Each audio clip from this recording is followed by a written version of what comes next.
In a land so gray it looked like someone had forgotten to color it in, where frowns were the official facial expression and giggling was punishable by extra homework, there lived a girl named Lila who had a problem. She couldn't stop laughing, not at jokes, not at clowns, but at everything. A squirrel tripping over an acorn? Ha ha ha ha ha. A cloud that looked like a dancing potato? Snort laugh. Even the sound of her own name, Lila, sometimes set her off like a firecracker in a library. The land was called Dullmore, ruled by King Grimble the Gloomy, a man so serious he ironed his frown lines every morning. His royal law book, The Rules of Proper Behavior, had 999 chapters, and Chapter 7, Section 3, Paragraph B clearly stated, "No smiling above 2%, no snickering, no belly laughs, especially no tickling. Offenders will be sentenced to silence in the Tower of Shh." And yet, every time Lila passed the royal guards, she'd catch a pigeon wearing a tiny hat or hear a tree sneeze. Trees in Dullmore had allergies, and pff, she'd burst into giggles. Guards would gasp, birds would cover their ears, even the flowers wilted in disapproval. "Young lady," barked Captain Grumble, the head guard. "That was a code snicker. You're under arrest." Lila was dragged to the Tower of Shh, a tall, silent place where prisoners weren't allowed to hum, whisper, or even think funny thoughts. The walls were painted with sad clouds, and the only book was titled, "Why Joy is Overrated." But here's the thing about laughter. It's contagious. On her first night, Lila stared at the guard outside her cell. He stood perfectly still, nose in the air, mustache stiff as a broom. But then, a tiny itch right on the tip of his nose. He tried to ignore it. He clenched. He twitched. And finally, achoo! He sneezed so hard his hat flew off and landed on a rat wearing a stolen crown.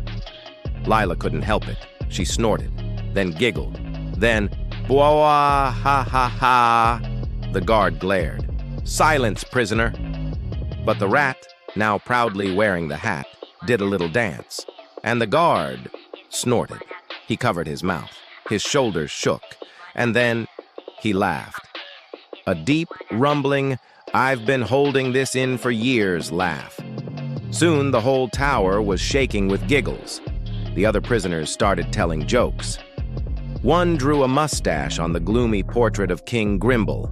Another made a puppet out of a sock and named it Sir Snort-a-Lot. By morning, the Tower of She had been renamed the Chuckle Chamber, and the guards were teaching each other how to do silly walks. King Grimble was not amused. "I've had enough," he thundered, stomping into the castle courtyard in his polka-dot pajamas. He'd been napping. "Bring me the laughter lawbreaker." Lila was brought forward, still grinning. "You have disrupted the peace," Grimble boomed. "You have caused mirth. You have made a guard laugh while on duty. This is a disaster." Lila curtsied. "Your gloominess. I have a question. Make it quick. I'm scheduling a frowning contest. Why is laughing against the law?" Grimble paused. Because it's unserious. It leads to chaos, to dancing, to fun." "But what if fun isn't the enemy?" Lila asked. "What if it's the cure?" "The cure? For what?" "For being sad," Lila said simply. "I've seen your people. They shuffle, they sigh. They wear gray socks on purpose. But deep down, I bet they want to smile. I bet they remember how." The king opened his mouth to argue, then stopped. Because for the first time in 40 years, he remembered he used to love jokes. As a boy, he'd made his mother laugh so hard she snorted tea out her nose.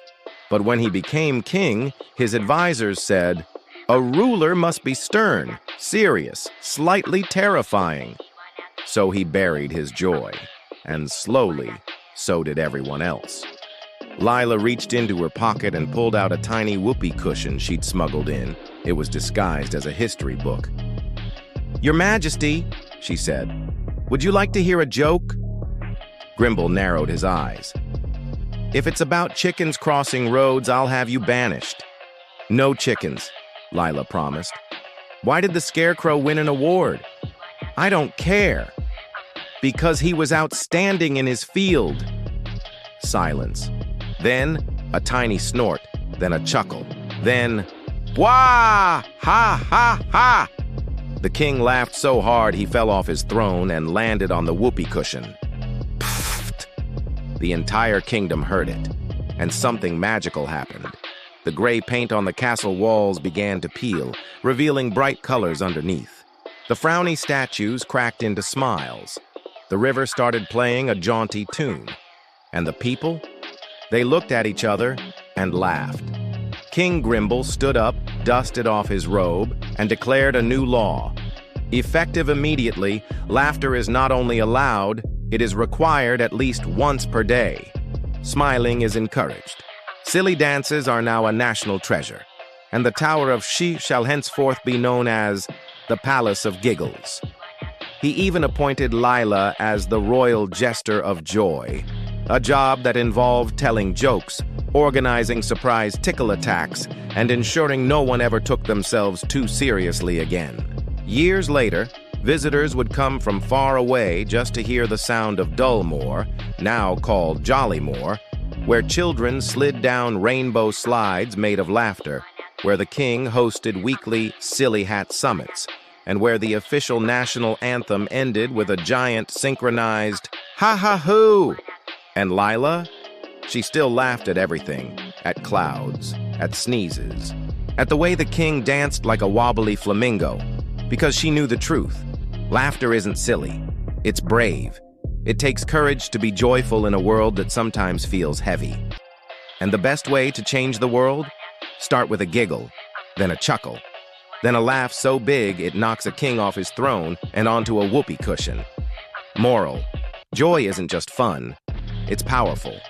A smile can break a rule. A laugh can change a heart. And sometimes the bravest thing you can do is be the first to giggle in a room full of frowns. So go ahead. Laugh loud. Laugh often. And never let anyone tell you that happiness isn't serious business. Because in the end, the world doesn't need more gloom. It needs more ha-ha-ho.